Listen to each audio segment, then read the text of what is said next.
We're going to call the meeting to order. Waiting for Matt.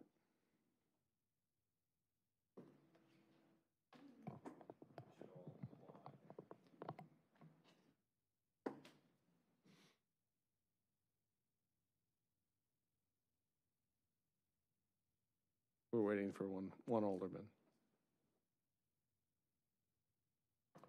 He's in litigation. He went out to cut weeds on Fowler. He's out there with a hand sickle. Yeah. Full clap. Joining us.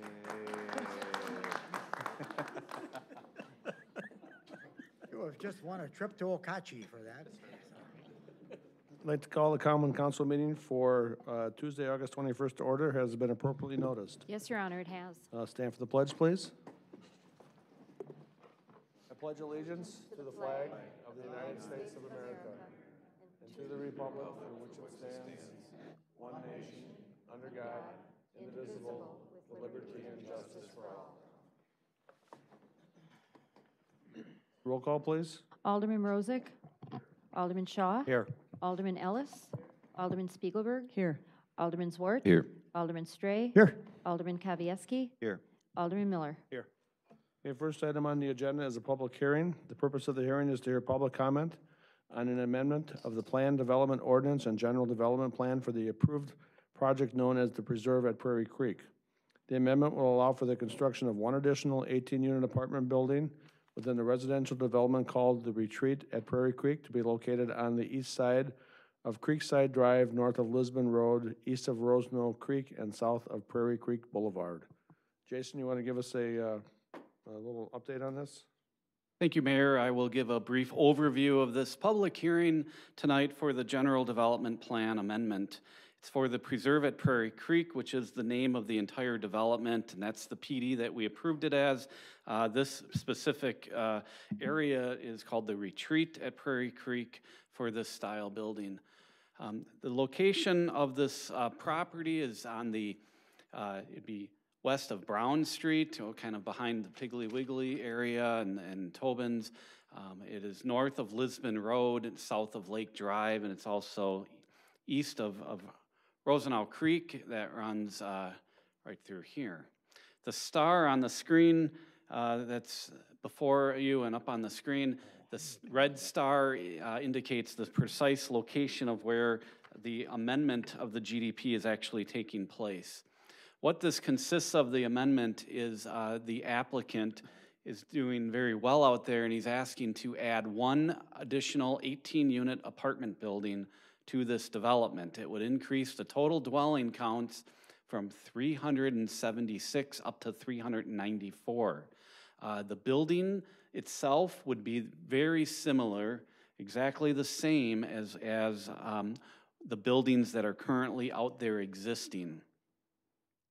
So here is a site map, a little difficult to read, but Lisbon Road is on the south side there. And the road is called Creekside Drive, is existing. The blue area highlighting is where the new building would go in. It is significant that this drawing's up because one of the public benefits is stating that they will enhance the entryway into the development. And you can see right now without that building, there's a parking area there. I'll show a picture of that slide, but this would be the front side of the building would be facing Lisbon Road. We're turned a little bit on the side. This is an enlarged view. There is the blue area showing where the building would be going along the road, which is Creekside Drive. There's a basin to the south of the building, which is on our right side.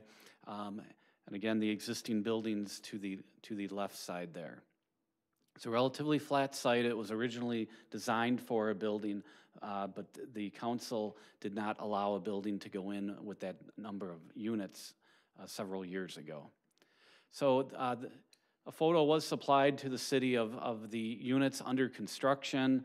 The development we're talking about this evening would go right where the that stockpile of topsoil is located. That's where the building, you can see the road is in, and that's where the building would be located. This is a planned development, and we're amending the plan for this. With any plan development amendment, there is a public benefit. They are asking to break the typical ordinances for multifamily zoning. There's rules and all listed in the zoning ordinance. We do allow them, zoning exemptions they're called.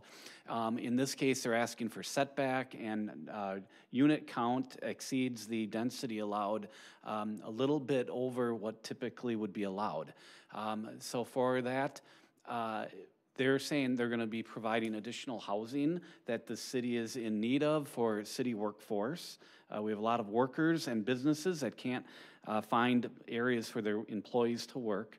They're asking to do an enhancement of the entrance into the development. Right now, when you pull in off Lisbon, you see a parking lot. I'll get into that. They're asking the city to accept a dedication of land for walking trails, which is in excess of 12 acres. And then they're asking that we grant, they are telling us they will provide a connection easement from the Rosenau Creek trail up to Prairie Creek Boulevard through private property to provide a linkage for the public to use their private land to get through that area to the commercial area. So I'll go through those briefly.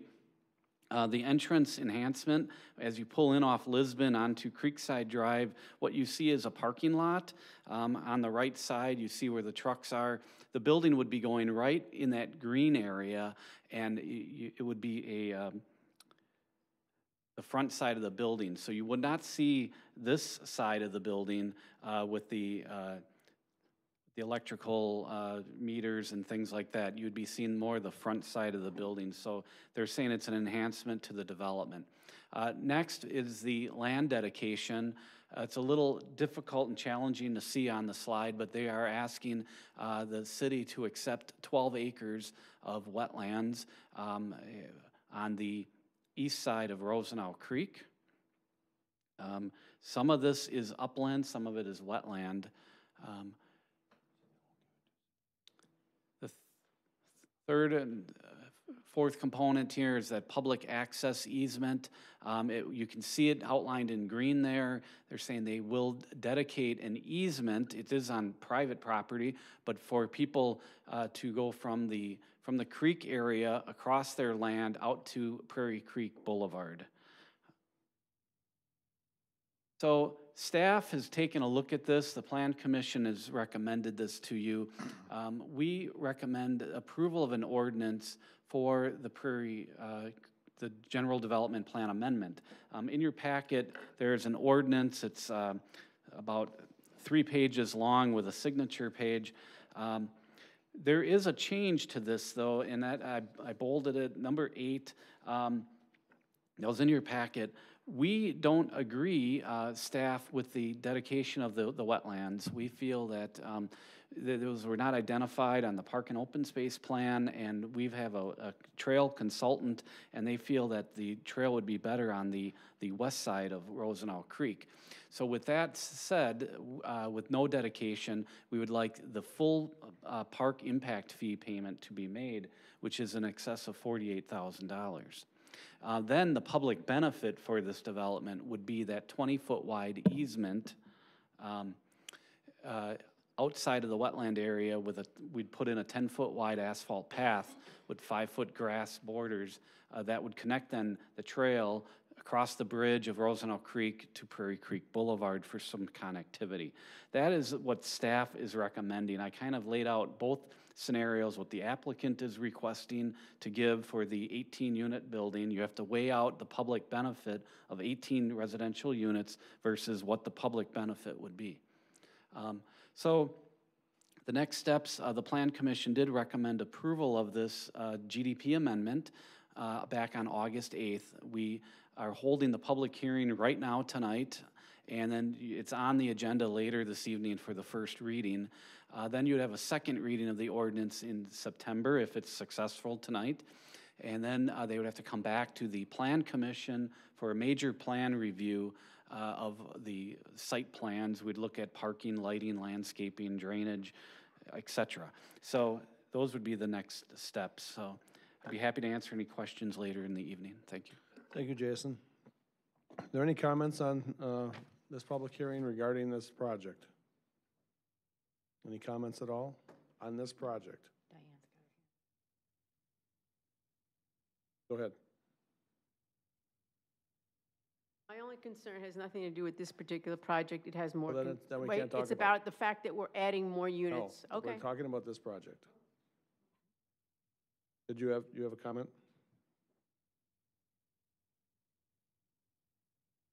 Mayor, Common Council, my name is Michael Lamim. I represent the applicant for this project. And I just wanted to express that we feel that in addition to the public benefit listed in the presentation by Jason, we also want to bring to your attention that our total portfolio of units at the Preserve at Prairie Creek includes an inclusive demographic of individuals from workforce housing individuals to individuals making six figures. We really have a diverse array of individuals in our development. We've seen great success. Our occupancy is at 98% for this phase and the total phase. So we see that there is a need and a demand for this project. We've consulted with a traffic engineer as far as any concerns with traffic counts and any additional vehicle access on Lismore Road. And it's our understanding there are no concerns with that. So I just want to express to you that we're proposing this. We feel that this is meeting the needs of the community, and we hope that you approve our request. Thank you. Any other comments? Seeing none, we'll close the public hearing. We'll go on to regular business. First item is approval of minutes from July 17th, 2018. We need a motion to approve the minutes. Motion to approve? Second. Moved and seconded. Any questions or concerns? Seeing none. All in favor signify by saying aye. Aye. Minutes pass. Next item is comments and suggestions from citizens. Anybody who would like to talk about any subject, please fill out a blue card. We have several here, so I'm going to limit it to 3 minutes per person, and please do not duplicate comments from somebody else. It just makes it go faster, and if we've already heard it, we don't need to hear it multiple times. So the first person is Maureen Iglar.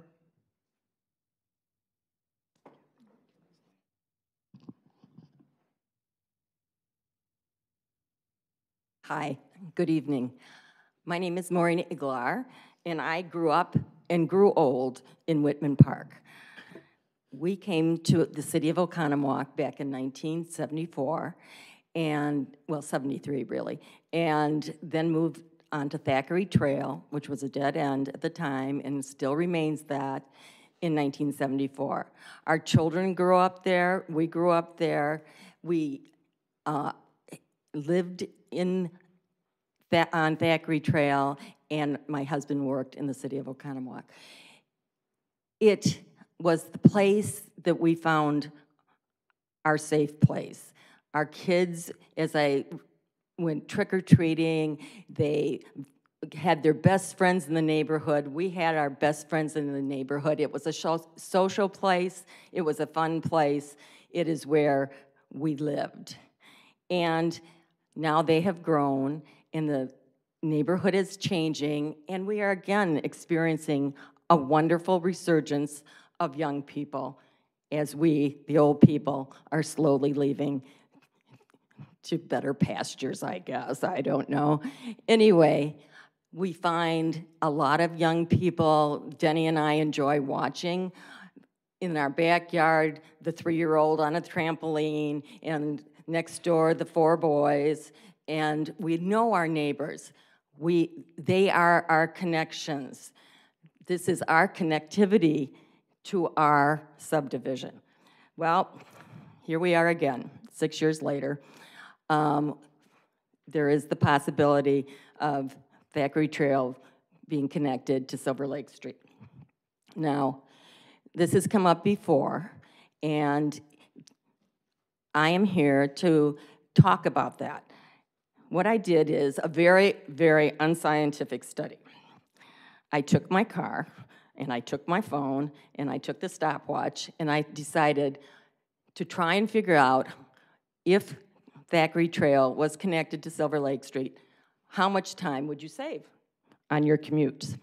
So I started out at the top of Summit Avenue on Thackeray Trail, and I want you to think, how long do you think it takes to drive to the end where Mike and Jane Leahy live, at the dead end? Well, it surprised me. It took a minute and 7 seconds. I thought it would take 17 seconds, excuse me. I thought it would take a shorter amount of time. And then I thought, well, okay, I'm only halfway there. How long is it going to take the connection? So all of a sudden I thought Bolson Drive and the Leahys are kind of on a parallel type place. So I went to Bolson Drive and I went down and tried to see how long it took to go from the high school down to Silver Lake Street, and it was 40 seconds. So adding it all up and doing it a few times, it's about a 2-minute drive. So if Thackeray Trail were to be connected to Silver Lake Street, it would be about 2 minutes. Then I did what I've been doing for 40 years. I went from Thackeray Trail at Summit, I went on Summit, and I went down to Forest, went through the light, went through the 2 stop signs, turned left, and went to Thackeray Trail at St. Jerome's. And that took approximately a total of 2 minutes and 51 seconds. I did it 3 times. And I have to actually tell you, I did not do it when school was being let out. I know better than that. In fact, I really don't drive on Forest Street when school is being let out. Anyway, if you add it all up, there's actually a difference of less than a minute. So it takes you 2 minutes if you're using an electric toothbrush to brush your teeth. And that isn't even including flossing. And it's less than a minute to go the Forest Avenue way than putting Thackeray Trail through. Now, we have a lot, as I said, of connectivity within Whitman Park. If Thackeray Trail were to be extended, we would suddenly make a subdivision into a thoroughfare, into a pass-through. And I would beg you and ask you, if this ever does come up to a vote, please vote no to not put Thackeray Trail through, or vote yes, we don't want Thackeray Trail through. Anyway, please, please, please, because you would then be voting for people who have connectivity in a subdivision. If you vote yes to put Thackeray Trail through, then you would be dividing our subdivision up. It would become a pass-through in a thoroughfare. Thank you very much. Thank you. And I made a little something so you guys can look at my wonderful numbers. Melissa Cron, and please try to keep it to 3 minutes.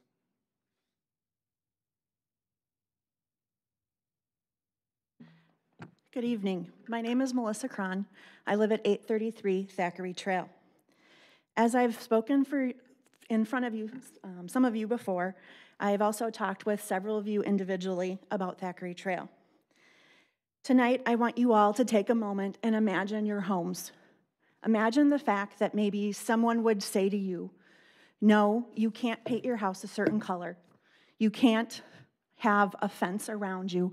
You can't do something that would change the fabric of your subdivision and your home, and you felt like you had no control. Right now, talking about the fact that Thackeray Trail is back being discussed as being put through gives me that kind of feeling. And home ownership is a big deal. Now, some will say, and Mr. Rosick and I have had discussions about why people care so much about a road versus other bigger issues facing our city. And I'm going to come back and say Maslow. Maslow put together a hierarchy of needs, saying what people need in order to be productive people in society. Safety, security, a place to lay your head, clothing, and food to eat. when someone feels that their home, where they have extremely strong memories, is threatened in some way that takes away that feeling of safety and security. And it creates an adversarial relationship. And this is done. Maslow is a famous psychologist throughout history. So that is one of the issues I want you to think about.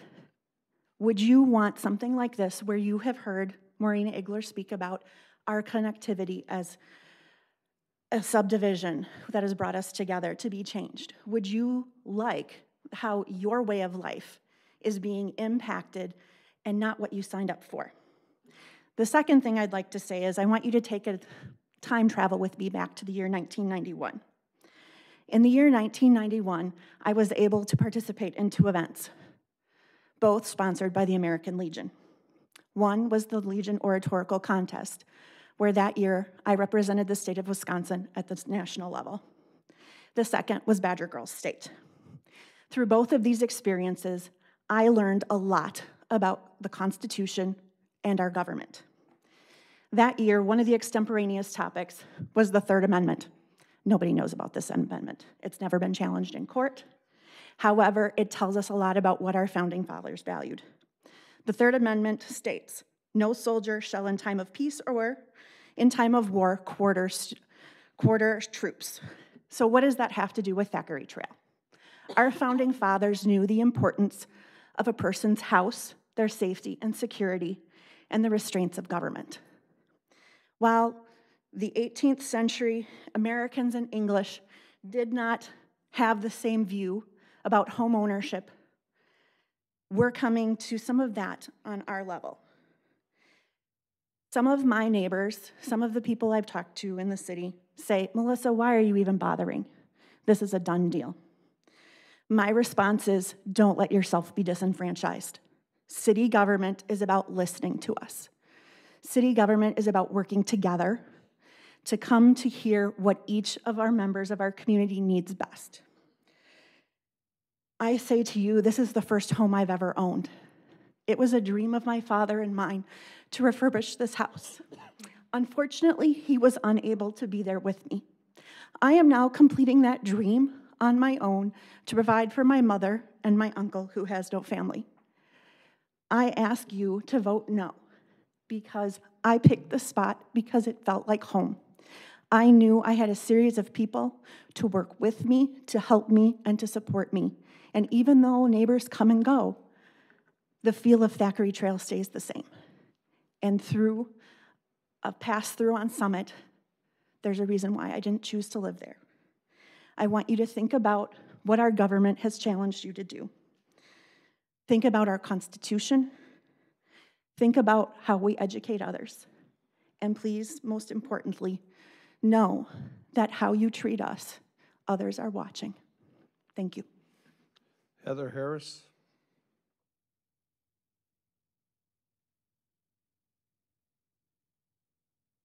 Hi, my name is Heather Harris. I'm the wife and mother of 2 small children, and I live on Keats Circle.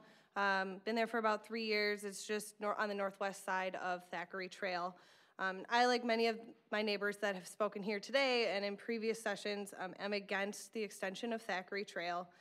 I'm concerned about the traffic and the noise and all the other concerns that have been brought up here today. But the point I really want to ask you today and to think about going forward is why this is still on the master plan, which has been in place for, I believe, 40 years or so, like that. When I talk to others in the community in favor of extending Thackeray Trail, the reason I hear most often is this has always been the plan. I work in software development, and my biggest pet peeve is when someone tells me this is just the way the software works, and this is, how it's always been done. Just because it's how it's always been done and it's working doesn't necessarily mean that it's the best course of action. So I always want to question when someone says, this has always been the plan. It's been the plan for 40 years. Have we really thought about why and dug into if this is really needed? As Maureen said, it may save a minute or two to get to the other side of town. But some other things to think about. The intersection by Walgreens is already extremely dangerous to turn left out of. I tend to actually go around because of that. Is it really worth removing some of the wetlands that are crucial to our local infrastructure? with this potential extension. And finally, Whitman Hills is a fully developed and stable community. Why do we need to disrupt the sense of community that's already there? I would maybe understand a little bit more if it was still being developed and we're figuring out exactly how it fits in the community. So in closing, just consider removing this from the master plan, or at a minimum looking into why you think this is going to do the city more good. Thank you. Thank you. Diane? I had certain things I wanted to talk about, but I sat in on the meeting just before this on the planning, and it's the first time I've ever done that. So I guess I had a couple of things that, when I first moved here, it was right after you had approved they just remodeled all the new schools, and it was going to accommodate all the new kids. And about 2 or 3 years ago, we all approved, some of us approved, I approved, the go-ahead for another $68 million, school funding. I still think it was the right thing to do. I think we have to be careful about not including too many more future apartment complexes, because for every apartment complex that comes in, there is a possibility of way more children moving in here than on single-family homes. Fleet Farm, next issue. Fleet Farm, unbelievable store. It's like, I mean, I've never even been in a building like this before. I understand it's a prototype. I will say that I think the disappointing thing about having that in this town is two things. I think, one, there are some long-standing businesses that will not be standing any longer in the next couple of years, including both of our hardware stores, Kmart, perhaps 1 or 2 of the automotive stores. That's just to mention a few. I think, it's great to include and be able to increase our tax base with something like that. I think we have to be careful to not create Pabst Farm as a big box store location. And, a town that did that years ago was Stevens Point, Wisconsin, and part of the thing we were talking about was like, okay, tattoo parlors or whatever. There was a really cute downtown thing. I used to live in Stevens Point. There's no cute downtown anymore. There are 5 tattoo parlors, and all the downtown stores moved to the big boxes and create a whole other area of town outside. I mentioned this once before. I would like to see some lights downtown that would be on solar. There's some really dangerous areas, both in Main Street by Chase Bank and down by the band shell.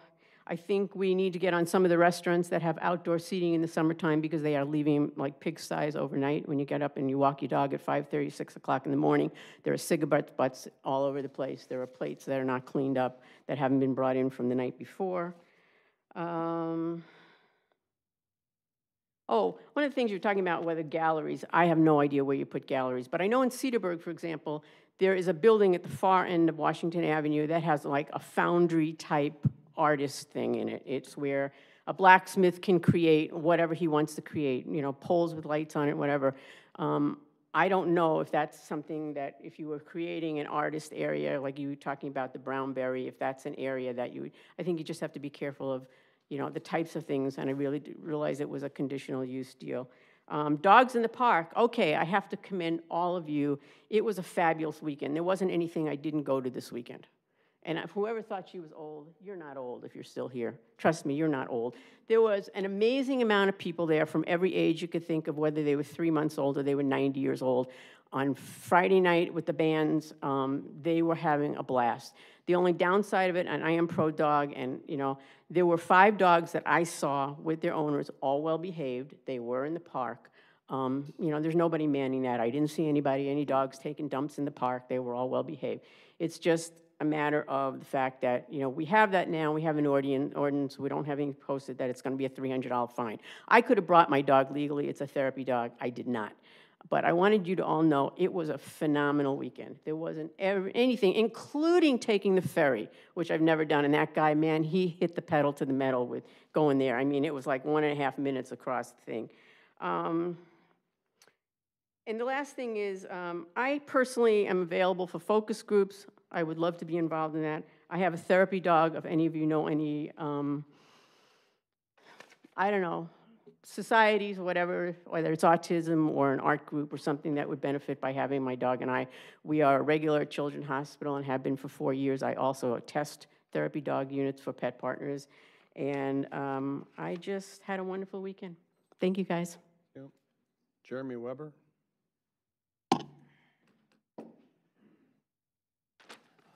Thank you. I want to reiterate too what a great weekend it was. The city put on a fantastic show this entire weekend. My family had a wonderful time. My wife, who was it was a little bit tougher sell getting her to move back to Oconomowoc. I mean, she loved it, and now she sees why I wanted to move back here. But I'm going to shift back to the Thackeray Trail discussion, and I'm going to go to my notes because last time I was really nervous up here. So hopefully this helps. So again, here to ask why we're extending Thackeray Trail. Like we've heard over and over again, that it's part of the master plan. And I know a little something about planning and strategy. I hold a senior marketing position at Kohl's, have for over a decade. And every email that you get from us, every piece of direct mail, you probably say it's too much, but each and every one of those pieces have been planned and strategized for months in advance. But what's made us successful at Kohl's is our ability to change and adapt to those plans and listen to what our customers are saying and changing those plans. And it doesn't mean that our initial plan was bad, okay? Just like the extension of Thackeray Trail. That may have been the right idea and the right plan at the time, but there's a reason why it didn't happen.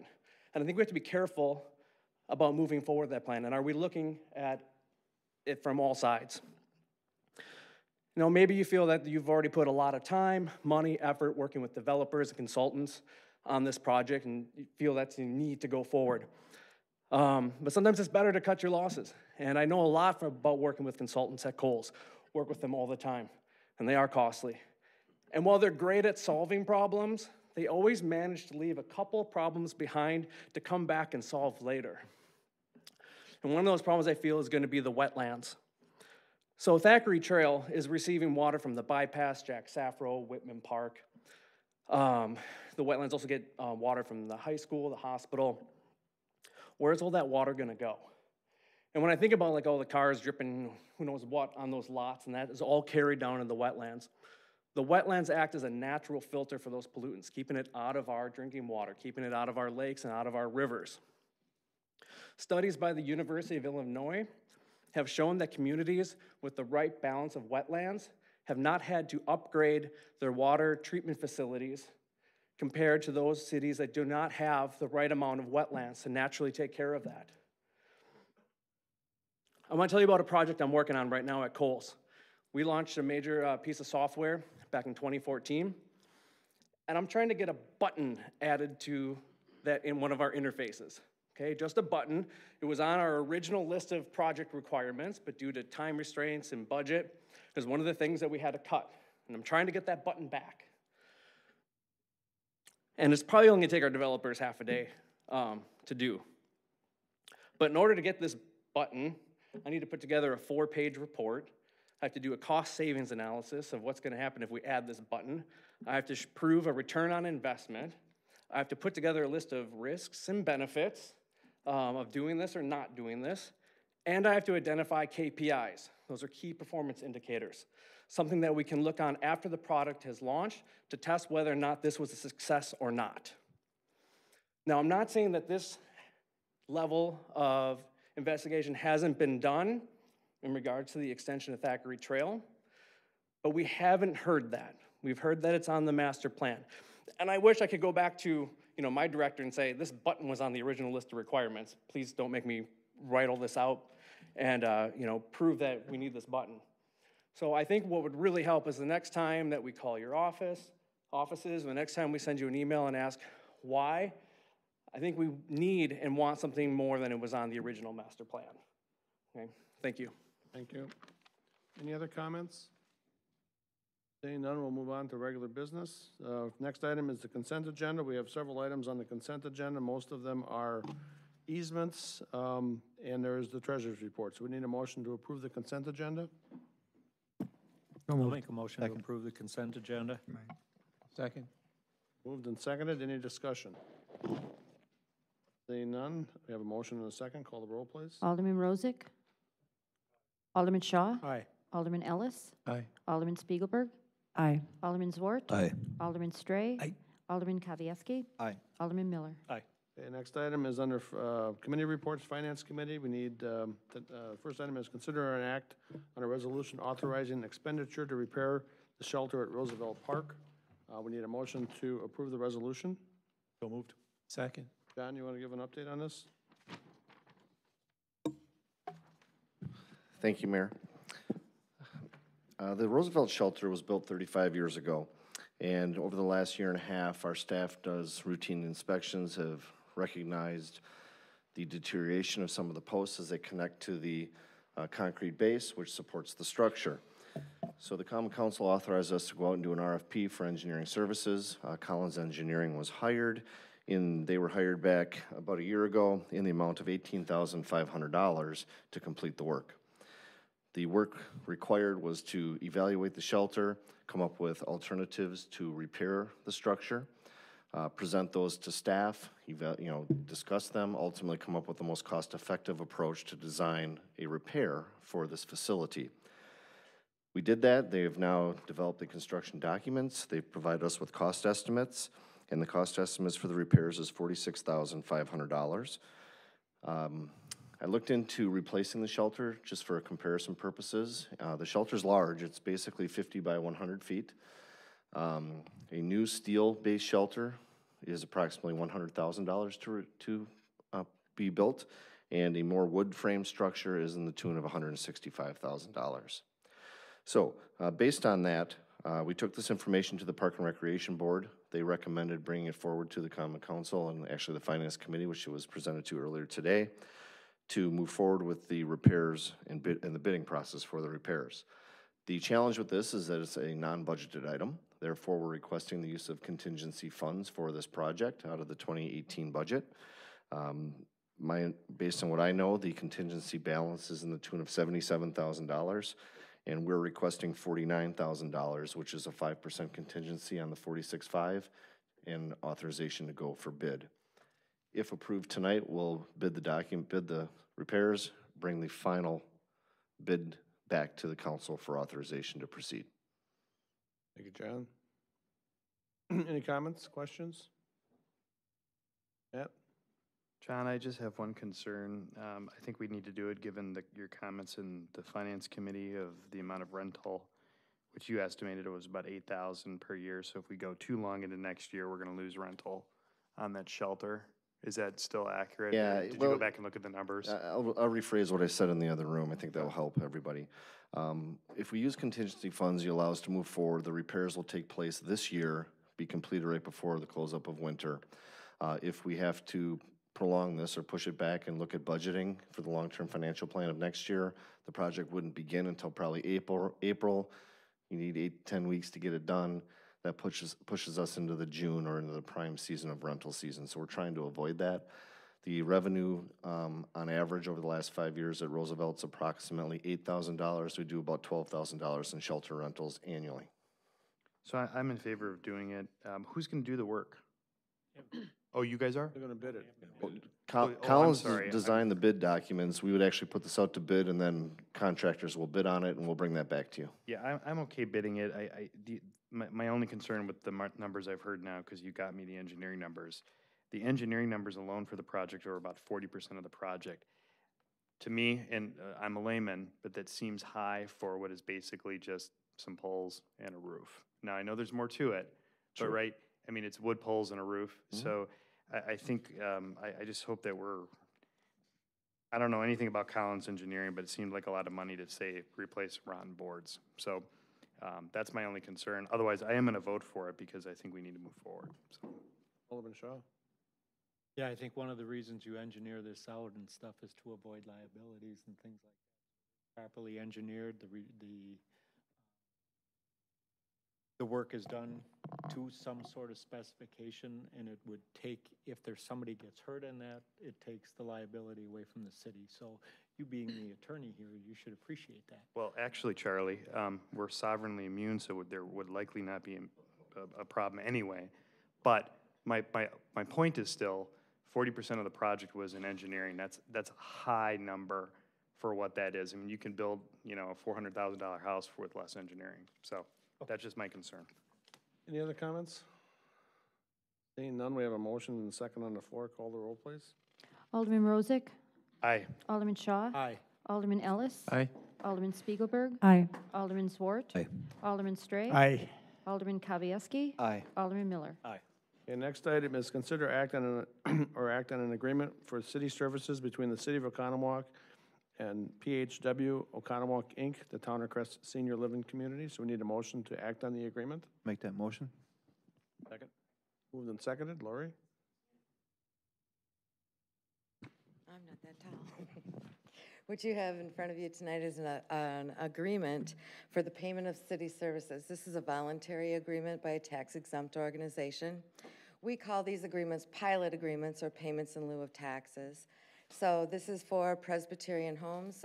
They have volunteered an agreement that you have before you that allows for the payment of city services the same as any other city taxpayer. So it would be the value, the fair market value of their building times the city tax rate.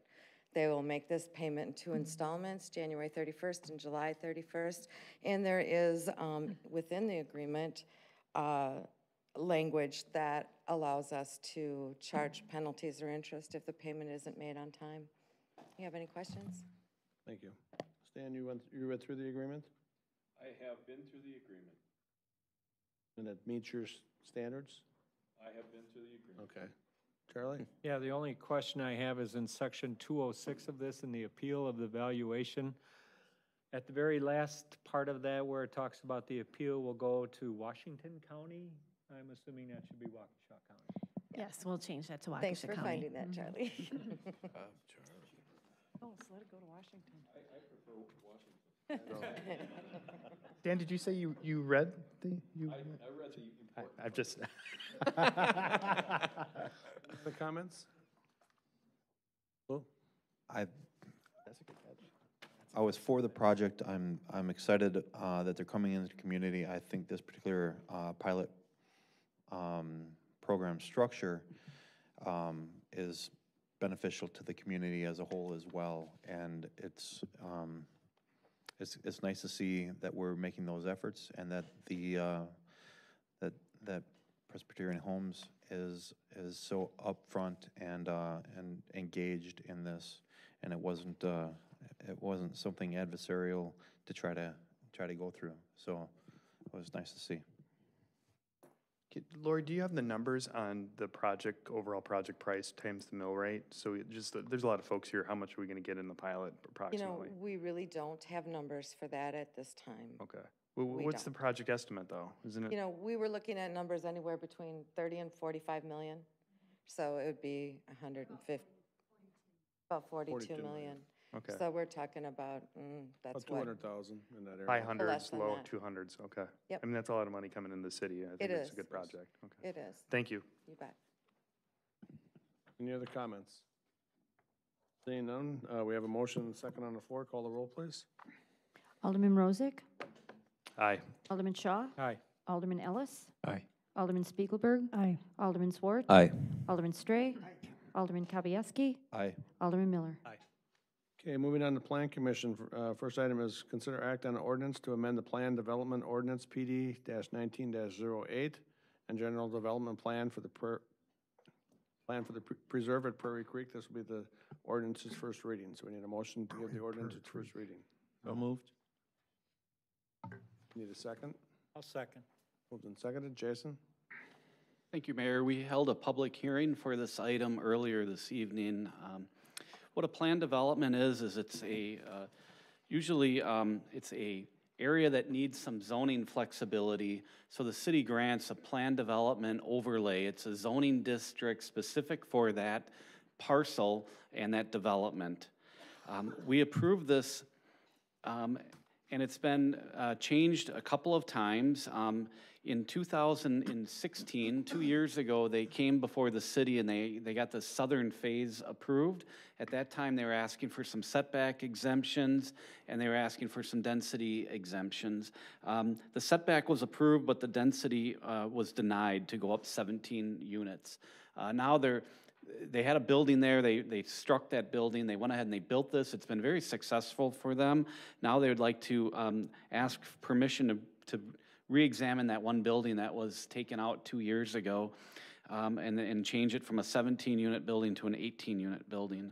The density on the land use plan shows this area is 6 units per acre. This would be putting them at 6.14 units per acre. So they're a little bit exceeding the density. As far as setbacks, we require a 20-foot setback along the public street. They're asking to go down to about 10 foot, so it's about a 10-foot. This would be in line with all the other existing buildings out there. Staff looked at a lot of issues. We looked at traffic impacts because they're asking for 18 more units. We calculated that out at about 144 additional vehicle trips per day coming out of that. That's about 8 units per unit per day.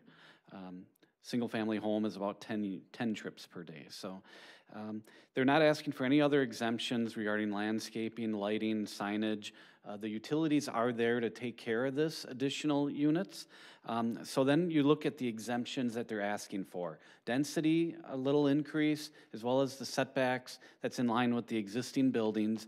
And then you look at the proposed public benefit. That's where it comes down to, you know, the applicant is saying they will do certain public benefits to the community, including the housing solutions, the enhanced entranceway, the dedication of land for trails, and the granting of an easement. Then I stated during the hearing that staff looked at this. The Parks Department looked at it. They feel that the housing is okay, the enhancement to the entrance is good, but they're not interested in the land dedication for the trails, but they feel the easement is in a very important portion, so we would ask that. So really, the ordinance was drafted. Usually I reference all their materials, which I did, but I added number 8 because there's something different that staff is asking for. We're asking for the higher payment of parkland dedication fees that you'd have to pay if you did not grant any land. That expense to them is the $48,762 versus they would like to only pay $27,800, a difference of about $20,000 is what we're down to. So I'd be happy to answer any questions about this PD amendment. Thank you. Okay. Do you want to speak first, John? Sure.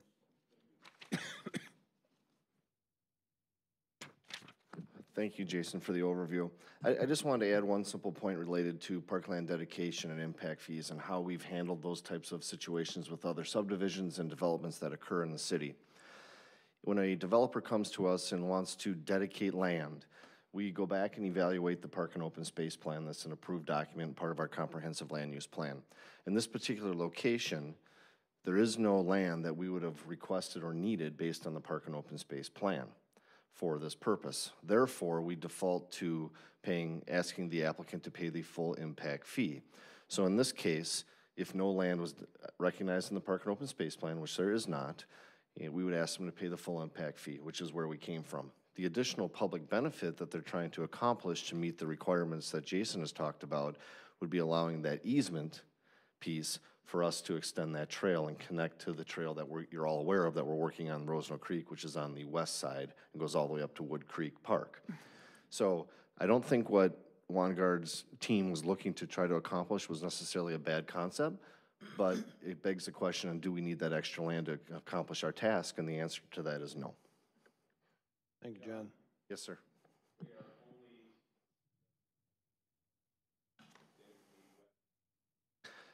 They're offering a little over 12 acres, if I remember correctly. A majority of that is wetlands. There's a little pieces in there that are uplands that mostly unusable to us. That's why it's not on the park. that is partially correct. Yes, it's not on the plan because we have land on the other side, so there was no additional need for wetlands or other things to preserve there.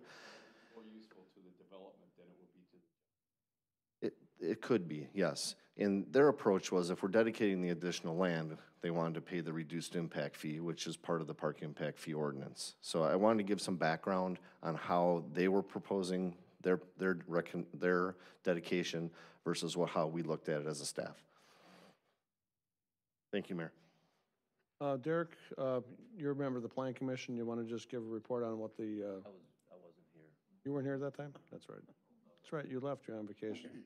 Well, I'm on the Plan Commission too, and it was approved unanimously and sent on to council for further consideration. So, Lou? Part of the benefit associated with this is workforce housing. Yes. Do we know what what rate they're looking at getting for these units? Do you want to come up? 'Cause I know, Michael. Michael, we talked about this a little bit, Plan Commission, about the different mix of, not for just this building, but for all of the 394 units that are there. Thank you. The fact you have studios and single family. If I may, before I answer that question, I just want to clarify something regarding the public land dedication. So it is approximately just over 12 acres of total land. The total area of the wetland is just over 7 acres of land. Regarding your comment about workforce housing, we're looking at the development in totality, so all 3 phases. So this is just an addition to, the product that we have out there presently. The first 2 phases are, for the lack of a better term, I'm going to say a lower scale, lower rent base than the 3rd phase that was recently constructed in 2016. It is our plan for this building to match the finishes that we constructed for the phase that was completed in 2016. However, one additional public benefit that I failed to mention during the public hearing was that we're looking to address some of the concerns that we've heard from our residents as far as aging in place goes. So I mentioned demographics. We have families, we have single individuals, we have studios all the way to 3 bedrooms. And one thing that we found at a property management level was residents want to stay at the preserve, but some, the buildings just lack some of the basic amenities that they need. Simple things like 3-way light switches, things we could do with cabinet hardware and things like that. So we are looking to implement some of those design features, not making this a ADA accessible, or a truly ADA handicap project, but little things like that we can do. So the workforce piece is looking at the project in totality. This is a market rate deal. This is not a low-income housing tax credit project or anything like that. And looking at the market and who our residents are, the largest employer of our residents presently at the Preserve is the Oconomowoc School District. So. Yeah, and I know they mentioned in the Plan Commission meeting the salaries or the wages went anywhere from the low to mid 30s up to high 6 figures. So it's a mixture of a lot of different people. I just want to understand again the impact to the public benefit. As Mayor knows, I do believe that our community needs housing to support growing needs for workforce.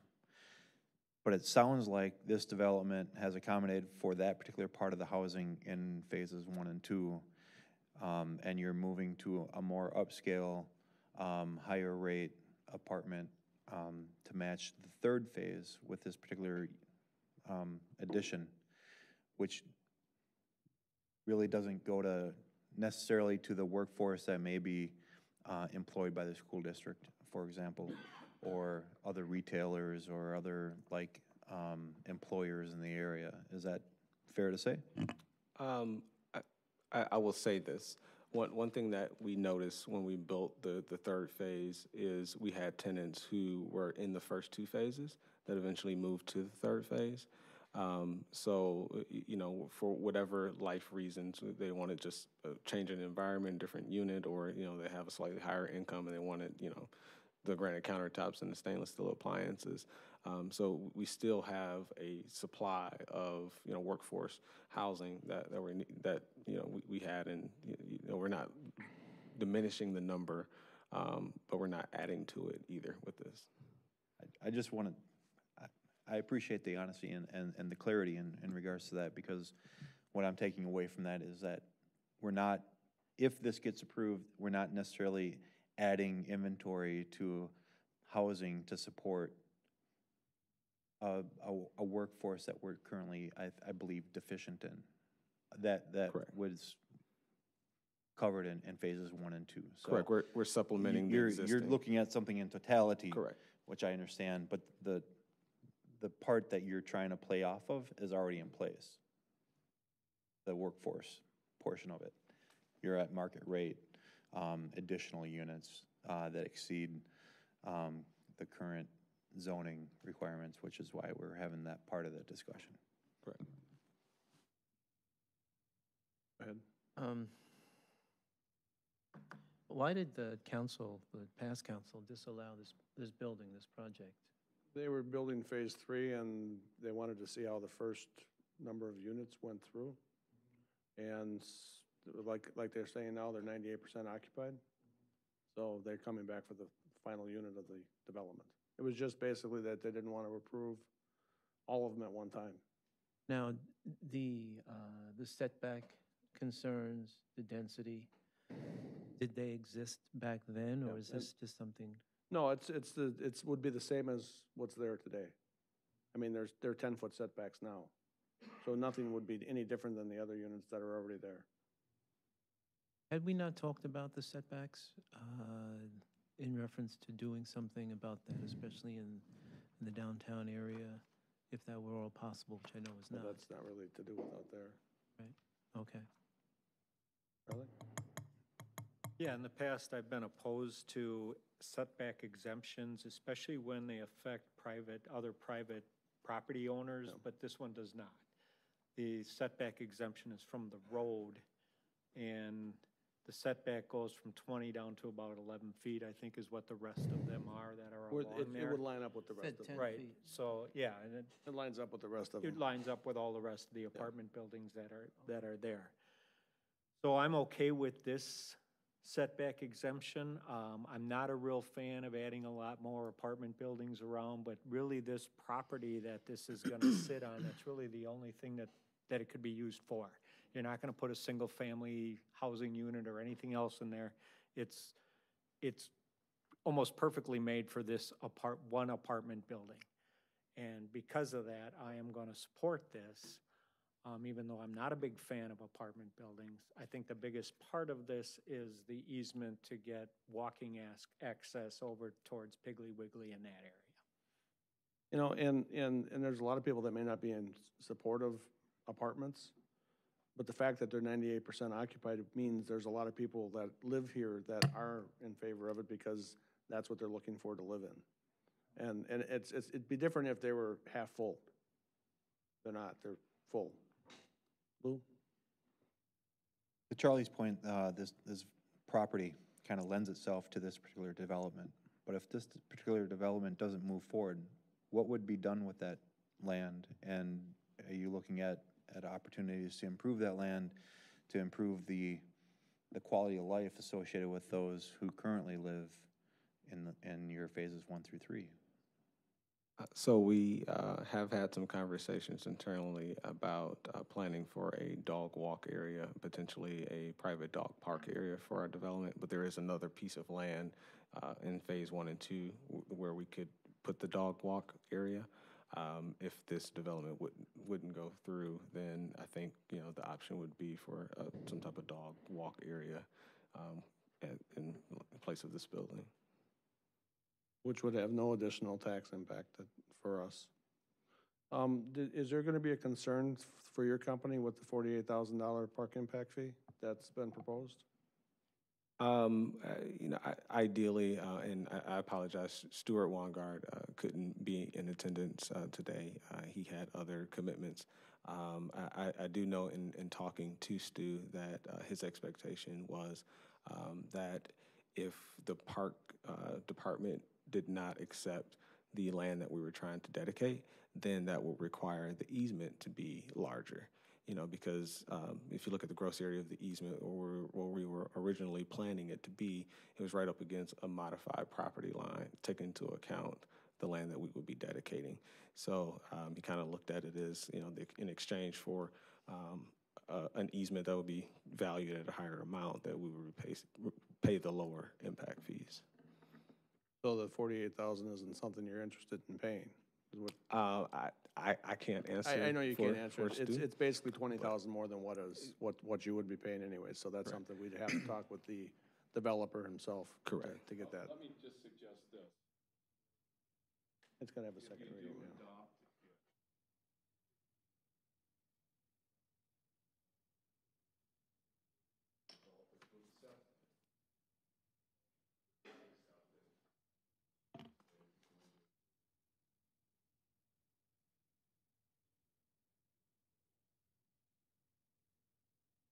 Plus it has to go for second reading anyway, so, yeah. I guess you can talk about that We can talk about it the next 2 weeks. Alderman Stray? You know, we turned this thing down a while ago, and now they're asking for less setbacks and all the other stuff, and we're gonna get wetlands for that, and I don't quite understand. You guys are shaking your head, but I'm totally against the project.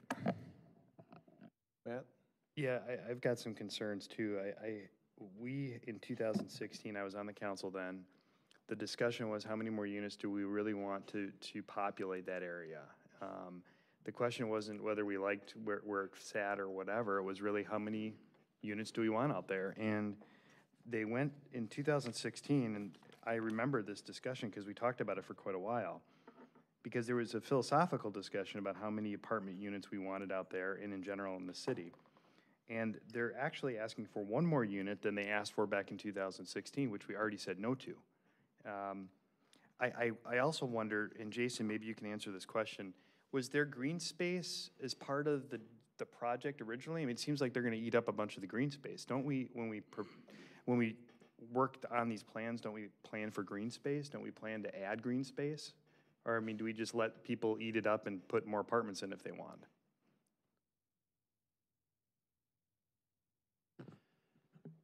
We don't have a set percentage of green space required in the zoning district. So if they build their units compact like this, you know, they have the ability of making more green space.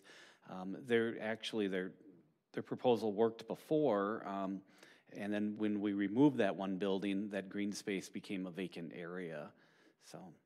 So one of my concerns too is what we're being offered is swampland in exchange for not getting to pay their full impact fees. And we're supposed to kind of just take the swampland and do nothing with it or mow it for them in exchange for them not paying the full park impact fee. So I'm not going to be for that. I don't know if I want to vote for it at all, but I think if we vote for it, or if it looks like it's going to pass, we need to add the condition that our city attorney suggested, which is it's conditioned on the park impact fees being paid in full and the easement still being granted for the access. You know, we've got a Rosenau Creek Trail right across the river. We don't need the creek, rather. We don't need that swampland. Right. We don't need the on the east side, but we do need the crossing. The crossing that goes over Rosenau Creek. We don't have another connection to Rosenau Creek Trail anywhere else? Well, you have to go all the way up to the sidewalk. This way would be a crossing, and then those people can Well, also walk through right, over to Piggly Wiggly. but it's not worth 20, in my head, it's not worth $20,000 or $40,000. No, and that's why that's why city staff said they don't want that, and they want them to pay the full 48,000. Yeah, and I think that's, if it is approved that's or, what we're or if voting it's on, being really. considered, you know, that's what we Yeah. need to be careful And that's for. what we're voting on tonight. What is the anyways. motion we have in front of us right now? It's for the full, but it's for According to the the- full impact fee and not accepting that Yes. 12 acres? Yeah, Yes, that correct. language is right in the ordinance in the under ordinance, yeah. paragraph 8, public benefit. Alderman Miller, you got to. Yeah, I'm not in favor of this at all either, because we did turn it down. I don't think you need to have one more building sitting out there. I don't think there's gonna be 18 more families waiting to move into this apartment. There's enough apartments out all the way around there. I'm not in favor of this at all. Where's the ordinance? Eric? If I'm understanding what I read clearly, there's also a easement to put a blacktop path along that connects the bridge to Lisbon Road. Is that accurate? Is that on our side? John can address. John can address that. That's on our side. That's our path project. Well, I'm gonna get to the point here eventually, but isn't there part of this deal that they're gonna grant us an easement to put a blacktop path on their property? So the trail that we're building, the Rosenau Creek Trail, is on the west side of the creek. All of it is? That's our project, totally separate from what they're proposing tonight. There's a old farm crossing that goes over the creek. We want to cross the farm crossing, and now we need the easement to go further east and connect up to the road that takes you over to Piggly Wiggly. Okay. So what the staff recommendation is the full impact fee plus that easement, which is approximately 1,000 feet long, 20 feet wide, 10-foot wide path with grass, 5-foot grass borders. What Vanguard is recommending is dedicating that easement as well as the other 12 point whatever acres it is, Okay. and paying the reduced impact fee. And what Michael was getting at is that part of that easement that we would be requesting would go through that dedicated land that they're talking about. I'm saying we don't need that land, we just need the easement to get all the way to the crossing. Which is the way Section 8 reads right now. That's correct. That's right. So Section 8 is In what the city is recommending. Okay. They're recommending an alternative. I was under the impression that that path was going to go all the way to Lisbon Road. It's not going that far. Oh, it will. Okay. It's gonna go from Lisbon Road to Z. But on Lake our Drive. side. The west side. On the West west side. side. West side. It'll also cross and connect, go through the apartment development to the Piggly Wiggly, and connects up to the neighborhoods to the west as well.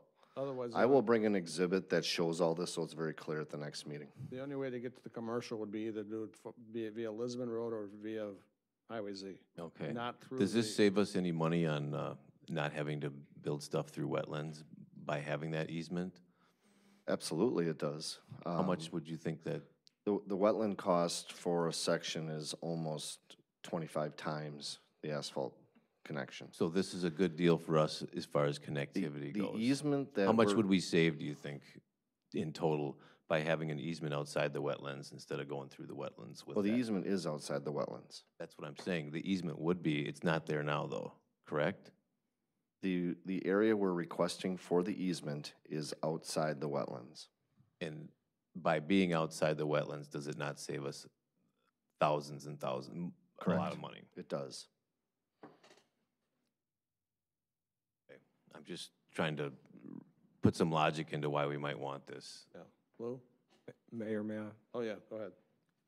So I just wanted to paint a clearer picture of kind of how we got to the land dedication that we proposed in the exhibit. So we have about 1,800 linear feet of walking trail on our property right now. So when we were talking with the Parks Director, and the intent is that we would dedicate all of that land, all the existing walking trail, to the city for public benefit, in addition to the proposed asphalt trail that the city was planning. So I just wanted to provide additional clarity with that. And I know that the city was planning to run the new trail on the west side of Rosenau Creek down to Lisbon. And then there would still need to be some connection across the creek to have an eastern connection to the shopping, which would still require an easement from the property owner, and it would be much more expensive to construct on the south side. So either way, if you want connectivity to the east, it would have to go through our property. Okay. Lou?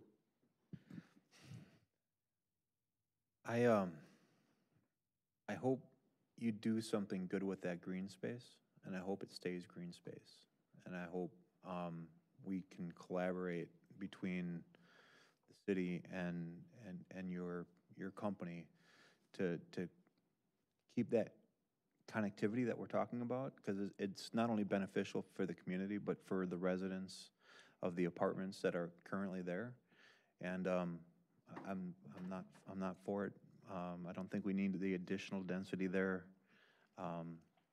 It would be different if this really did deal with the workforce development. And I appreciate the fact that you guys did take care of that in phases 1 and 2, but you're not carrying it forward here. Any other comments? Tom? I just got one quick one. You know, the, who actually benefits from that walking trail outside the people in the apartments? I mean, Well, anybody. yeah, how you gonna, where you gonna walk down Highway P and get zapped off walking to get to anything? There's a parking lot at Wood Creek. In the Where? Wood Creek, there's a parking lot over there. That little parking lot? Yeah. Yeah. And it's for anybody that lives in that northeast quadrant. And that's just a small part of the city, and, you know, the city's, gonna have to weigh a lot of taxpayers' money to do that, to go get run over. Anybody can go anywhere in the city. I mean, the northeast part. I understand that, but, you've got, that's just a small area that we're talking about, density, and we're talking about losing this and that. Well, I don't mean, understand. there's thousands of people that live in the first district that are right out there, so. Good for them. Any other comments? Go ahead. My only comment is, so we're talking about the density factor of 6. If we go over that, and I know we're not going over that by a lot, but if we do, are we setting a precedent for future developments to say, hey, this is okay? No, and I have a question on that too, Jason. If we don't take that 12 acres as a dedication, does that put them over 6 per acre? Seeing we're not using, they still have the property? We stay under then, right? Go over. The 6.14 units per acre was calculated with the total amount that they're asking for divided by the total area of the site. So I took it before the dedication was made. Once they dedicate land, it'll be a smaller parcel, so the density per acre will actually go up. Would go up, It might okay, go so up it to is- 6.5 or 7 units per acre. It's not that's significant, but it would go up, yeah. Okay, and this is not uncommon? I mean, if someone asks for that, I mean, when you're less than a half of 1 per acre, This is a PD. It's asking for the flexibility, and in return, they have a public benefit. So it's all a give and trail. take. Matt?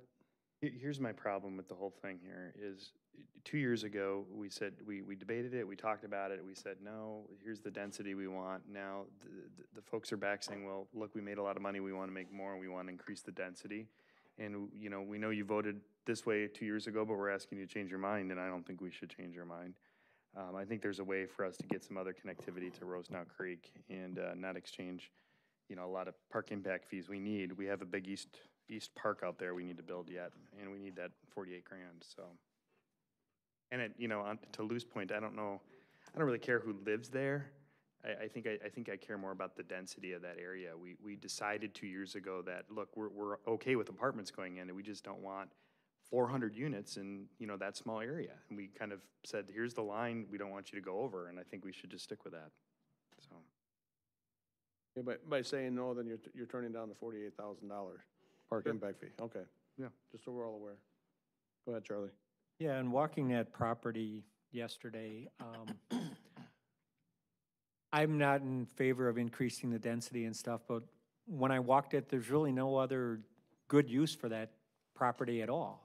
I mean, it's just sitting there, it's just waiting for this. It's like when you pull in off of Lisbon Road, there's this hunk of green grass that's got nothing on it. And then you go a little bit farther down the road, and then you pull into the first parking lot. And this whole green area is right there that there's nothing else gonna go there. It will actually improve the look as you drive in off of Lisbon Road than what you see right now. Because what's there is and the grass isn't that good, by the way, but there's 2 dead trees and then the parking lot and gas meters. Eric? Do you have that slide that shows what they'd be dedicating and how that connectivity would work? I don't like the density either, but if the people from Wood Creek can cross the creek and get to the shopping centers, it might be a benefit that outweighs the density. I don't have that in a slide, though. Is this the slide that you're referring to? Yeah, can you kind of just direct us and show us where the crossing would, Oh, you have a pointer. what they're proposing to do to make that connectivity? Because the reason we voted for the school in the first place was about all the connectivity, and in my opinion, was about all the connectivity out there, so. Okay, so on the What wouldn't we have and what will we have, I guess, is what I'd Sure. like to. The exhibit you're looking at on the screen, the blue and the red areas are wetland areas. So this is where we want to connect. This is their swimming pool clubhouse area. We want to connect from here down this way. It comes up here, and this is the crossing. That's the easement that the city, or I'm recommending that we take. What's the green area then? You got partial green area going the other way. Here, I think that's just showing people walking, because they have, sorry, Michael. I thought the easement was going that way. No, but what it really means is that they're looking at mowed walking trails, which they currently exist up in these areas, and that represents people walking on those. Yeah, you can answer that. The green area was the original proposed public access easement that would, you know, assuming that the city would take the area that we're trying to dedicate. So now the easement would be, you know, essentially twice the size, or maybe 3 times as large as the original proposal. Well, I don't see it being that much bigger, but. So Derek, I want to make sure I'm answering your question. Could you repeat it, please? Okay, so what would we have, if we don't approve this and don't get the easement? Okay. What would that access look like, and how much would it cost compared to if we would we still connect that only through the wetlands area if? No, if this project does not move forward. Right. This is what we would have. We'll have a trail that runs through this area, goes all the way up here and connects here. We'll also have a connection point right here to this existing pathway. So that connects this whole subdivision over here as well as up here for going north and south throughout this natural corridor. We'll be able, we're going to do that regardless of how you respond to this development. Okay. If this development moves forward, the easement area comes through here and connects here, which now gives access for these people to potentially walk over here if they'd like. Also gives these people access to our public park system in another way. They obviously can go up here to get there as well. So that's what I'm talking about. The density, I think the benefit of having that that connectivity in that area outweighs the density. That's the only reason I'm voting. I'm going to vote yes for Can you this. point out where the apartment, proposed apartment is? Sure. The proposed apartment, I'll make sure I get this right, is right here. Basically just the, So you come off of Lisbon, there's a little bank here and it sits right there. facing south.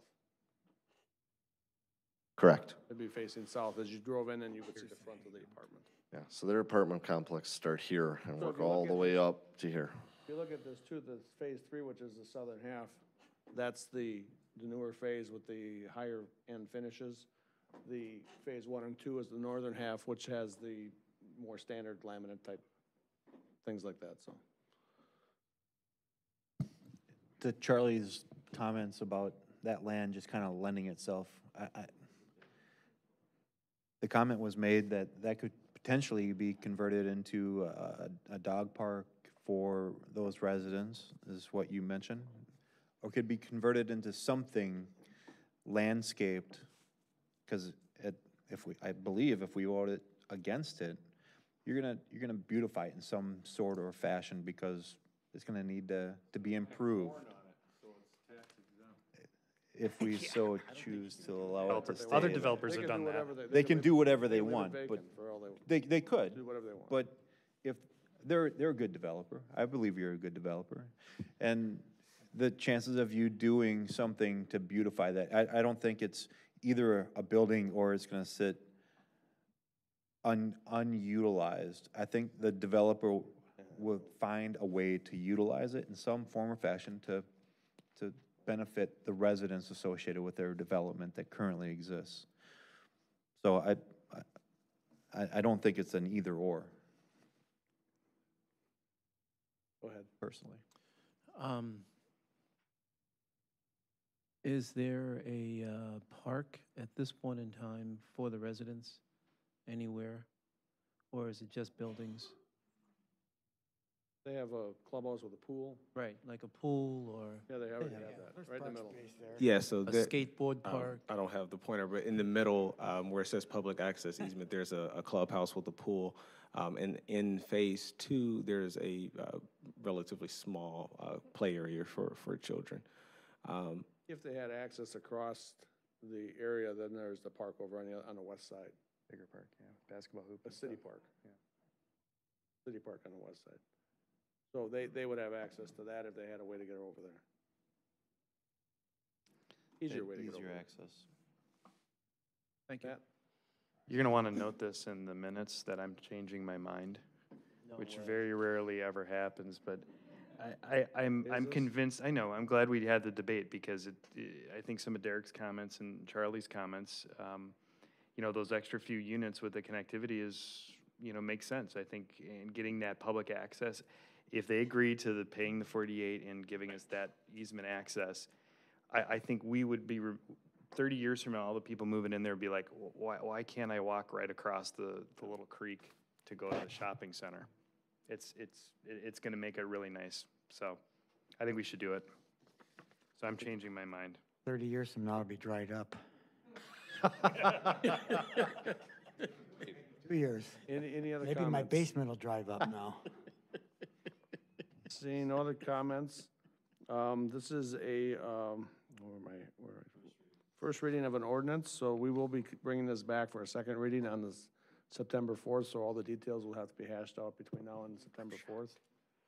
on the dollar amount. So we have a motion and a second. Call the roll, please. Alderman Rozak? Aye. Alderman Shaw? Aye. Alderman Ellis? Aye. Alderman Spiegelberg? Aye. Alderman Zwart? Aye. Alderman Stray? Nay. Alderman Kavieski? Nay. Alderman Miller? Okay, so it moves forward to the next reading. So let's finish up the amount of the easement and the. Okay, moving on, next item, consider act on condominium plat for Venture Space condominiums located on Capitol Drive. We need a motion to approve the condominium plat. So moved. Second. Jason, you want to just give a little? We've seen this project before. This is the non-residential condominium plat. This is the buildings that are going to be available for purchase by contractors, hobbyists, people that want additional storage. They will actually own the buildings. This is the condominium plat because they're being sold as individual units. This will be recorded at the courthouse, and then they'll be assigned various tax key numbers for the sale of the units. Plan Commission did review this condominium plat for this development, and they did recommend approval of it. Thank you, Jason. Questions or comments?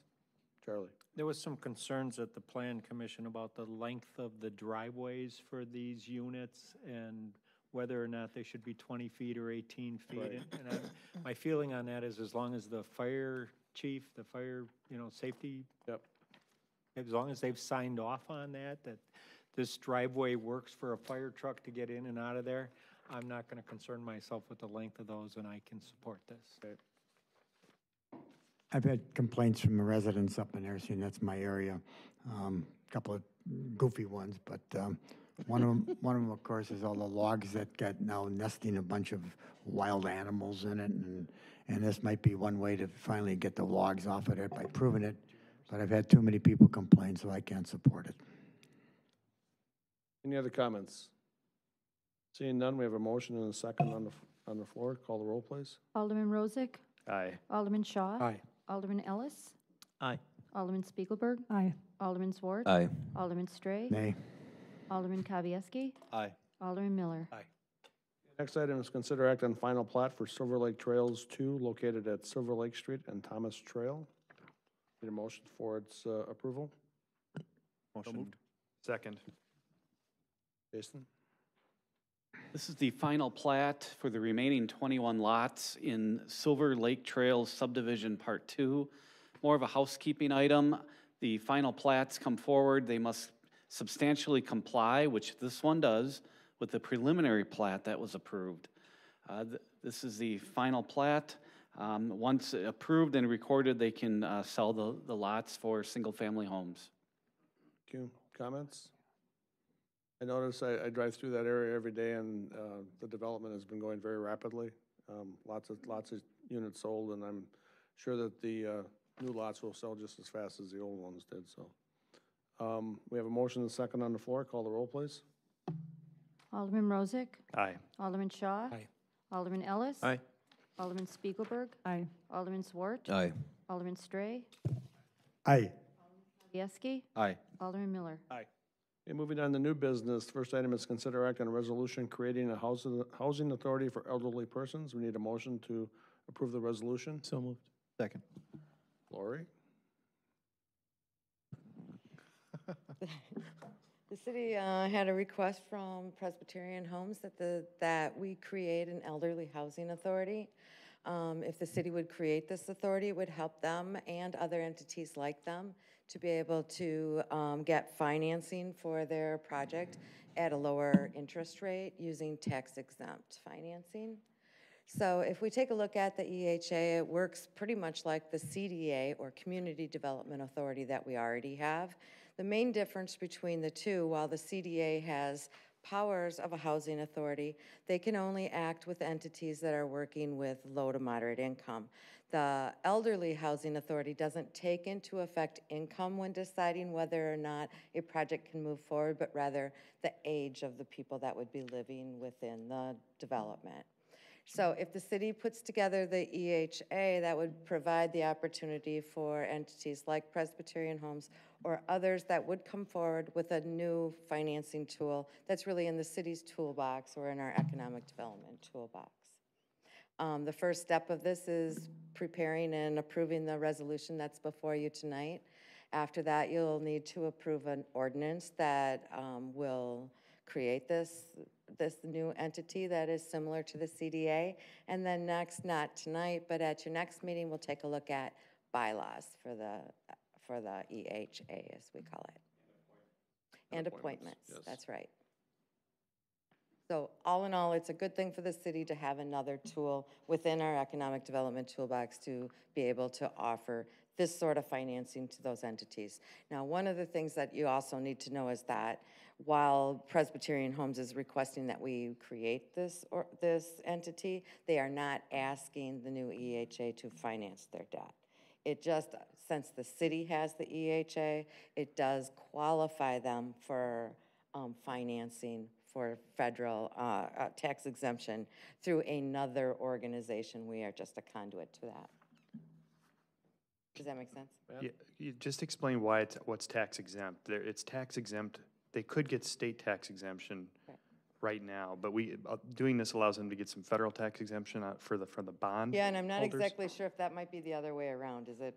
Or is it the federal? Right. Federal now, state if we set it up. That's correct. Right, okay. State if we Okay. set it up, yes. Okay. Charlie? And if I remember rightly, this is so that they would be exempt from state sales tax? It's, For their, yeah, no, it's income tax on the bonds, so they can sell the bonds to people. The people that buy the bonds would not have to pay income tax on the dividends that, or, you know, on the return that they get. This is the same way the city finances.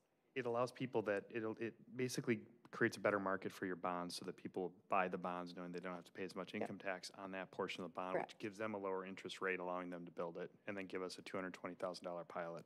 That's exactly right.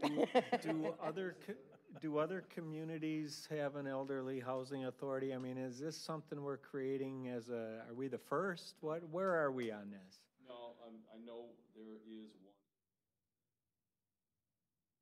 Let me talk. You have to talk into the microphone, Stan. Madison, I know for sure. I'm not entirely certain if there are others, but I don't know how relevant that is because it is zero risk to the city, period. Well, I just don't know why the city is looking to create a housing authority so the developer can get a tax break. That's where I'm struggling with this one. If I recall, the reasons why is probably the same reason why you felt that this is an appropriate use to put on that property, in that it is serving a need of elderly citizens in the community, and since it serves a community need, any benefit to assist that community need would be something that you might want to consider. That is what I heard as the argument. There will be some cost to the city for this? Not really. Well, other than setting up these documents, that's it. Yeah, That's already done. And it's done. to pay the costs of our setup for this particular entity. right. They're reimbursing us for that. So there is no cost to the city. Aside from, ongoing, if we have to call a meeting or something. Yeah, you know, and there'll be, staff there'll be time and things. one Yeah. meeting initially set up to do what we need to do, and then unless another entity comes together that says they want to, finance something, that'll be about it, so. Lou? They did come to us. We did not go to them. So that precipitated this. Correct. So it doesn't provide any liability to the city. It does assist in the community good associated with lowering the overall costs associated with the development. The cost of housing after development, Correct. yes. Yeah. Any other comments? Seeing none, we have a motion and a second on the floor for the resolution creating the housing authority. Call the roll, please. Alderman Rozak? Aye. Alderman Shaw? Nay. Alderman Ellis? Nay. Alderman Spiegelberg? Aye. Alderman Zwart. Aye. Alderman Stray. Aye. Alderman Kavieski. Aye. Alderman Miller. Aye. And next is the ordinance, so, for the, Housing Authority. So consider act on an ordinance to create section 1.46 of the municipal code regarding housing authority for elderly persons. This is give the ordinance its first reading. We need a motion. So moved. Second. Basically, the ordinance creates the housing authority. This will be the first reading. All the information is in there. I will be appointing 5 people, 2 elected officials and 3 citizens to go on to this, and we'll do that at the next meeting as long as it gets approved. So we have a motion and a second on the floor. No comments, so call the roll, please. Alderman Rozak. Aye. Alderman Shaw. Nay. Alderman Ellis. Nay. Alderman Spiegelberg. Aye. Alderman Zwart. Aye. Alderman Stray. Aye. Alderman Kavieski. Aye. Alderman Miller. Aye. And next is consider act on the developers agreement for PHW, Oconomowoc Incorporated, Towner Crest Senior Living Community. We need a motion to act on the developers agreement. So moved. Second. The development agreement before you is a template that was used for Mills Fleet Farm when we were looking at a single development. It had limited utilities going in, as noted in the cover memo. This development will have about 100 feet of sanitary sewer that's being buried in the public right-of-way, so it's covered under there, and then they also have improvements to Lisbon Road. Lisbon Road, the jurisdiction is split between the city on the south side and the town of Oconomowoc on the north. I've spoken with Jeff Herman at the town, and they're good with being able to move forward with this. They were supportive of it, so we'll work with them. They had a couple of questions regarding some of the civil plans that we're still working on, but we feel good about this. And other than that, there's nothing else in the development agreement that hasn't been provided for other ones. So, thank you. Questions? Seeing none, we have a motion and a second on the floor. Call the roll, please. Alderman Rozak. Aye. Alderman Shaw. Aye. Alderman Ellis. Aye. Alderman Spiegelberg. Aye. Alderman Zwart. Aye. Alderman Stray. Aye. Alderman Kavieski. Aye. Alderman Miller. Aye. Next item is consider act on an ordinance amending section 1.36, 1A of the municipal code regarding plan commission membership. We need a motion to give the ordinance its first reading. So moved. Second. Who's going to talk about this? Jason?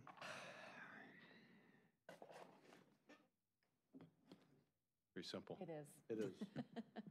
Stands off, somebody else is on.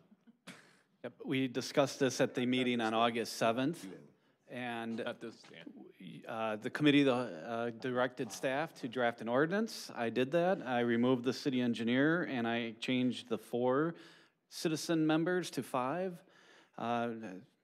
It's a pretty straightforward ordinance. I want to just give an explanation to the city and the people that are watching and here. What we want to do is remove the state law changed several years ago that it used to be that the city engineer had to be a member of the plan commission, a voting member, and that law has changed. So what we're going to do is take the city engineer, who is a contract employee, off as a member of the plan commission.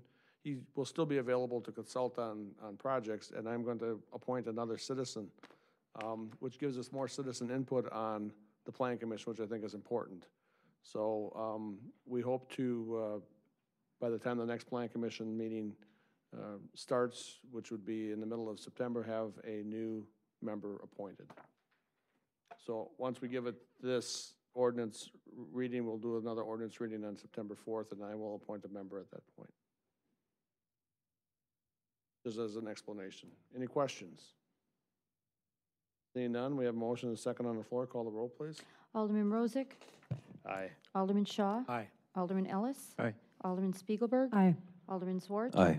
Alderman Stray. Aye. Alderman Kavieski. Aye. Alderman Miller. Aye. Staff reports? Just one thing, I just want to recognize and thank everyone that was involved with our successful festival week last week. We had a number of volunteers, staff members, organizations across the city, and I just appreciate everyone's time and talents to share with the city and celebrating last week. Thank you. Anything else? No. Okay. Reports and comments from the mayor. I want to follow up on that. The city was a booming place over the weekend with all the activities starting Thursday night. Well, actually starting last week with the festival week, and Thursday night with the Moonlit movie, and the band on Friday night, and the Arch Festival, and Tuesday, Wednesday basically was the opening of Fleet Farm. There's been, and I've heard nothing but good things. The city looked great. The staff did a wonderful job getting everything prepared, and I think everything went off without a hitch, so I'm very proud of what we've done and what the city's done, and it looked great. So that's my first thing. The second item is I just wanted to bring this up. Hopefully in 2 weeks at our next meeting, we will be having further discussion on the public safety building. Hopefully we'll have all the information together so that we can bring that back and move forward with it. The way we're going to handle it is, and this is the way we should handle all things, but I tend to like to have the committee of the whole do a lot of the work, and I think it's more important that the committee that's appointed, which is the Protection and Welfare Committee, be the one that is the one that reviews the information, debates it in committee, and comes forward with a recommendation. So that committee will be the one that will be working on it specifically to have a recommendation for the full council. At that point, the full council can debate it all they want, but I want that committee to really go in depth and do it the way they're supposed to, and I think that should work out good, and you guys will be probably more informed on what all the information is. So that's all my comments and reports and comments from the alderman. Go ahead, Tom. I have a couple, actually. The Oconomowoc American Legion Band and Color Guard are proudly going to represent the city of Oconomowoc in Minneapolis this weekend for the 100th anniversary of the first national convention. I think Melanie played in the band back in years ago. You heard her talk about she was with Badger Girls and oratorio contest winner. So we will proudly represent the city and maybe send bail money. And second of all, I'd like to thank Kevin and the waste management crew that helped me out on Sunday for a terrible weekend I had at my house. But I think I saved them a lot of business by getting about a ton of crap in my basement. So thank you, Kevin. So. Thank you. Anything else? Go ahead, Derek. First of all, I'd like to thank you for sending that through the committee again. I think last time it didn't go so well because it wasn't really, it didn't go up the flagpole and down. Well, the committee did see it, but it wasn't as right. done as good as it should So I was disappointed in that process before, and I'm glad to hear you're gonna rectify that. And also, I'd like to thank everybody in the city who was involved in the past week's events, because it was fantastic. Oconomowoc really shined, and I was proud to be a citizen here, so. Okay. Seeing no other comments, we do have a closed session tonight, so we're going to closed session for Wisconsin Stats 19.85 per N1 per NE, deliberating or negotiating the purchase of public properties, the investing of public funds, or conducting other specified public business whenever competitive or bargaining reasons require a closed session. This is regarding contract negotiations with John's Disposal. So we need a motion to go into closed session. Second. So moved. Moved and seconded. Call the roll, please. Alderman Rozak. Aye. Alderman Shaw. Aye. Alderman Ellis. Aye. Alderman Spiegelberg. Aye. Alderman Zwart. Aye. Alderman Stray. Aye. Alderman Kavieski. Aye. Alderman Miller. We're now adjourned from open session.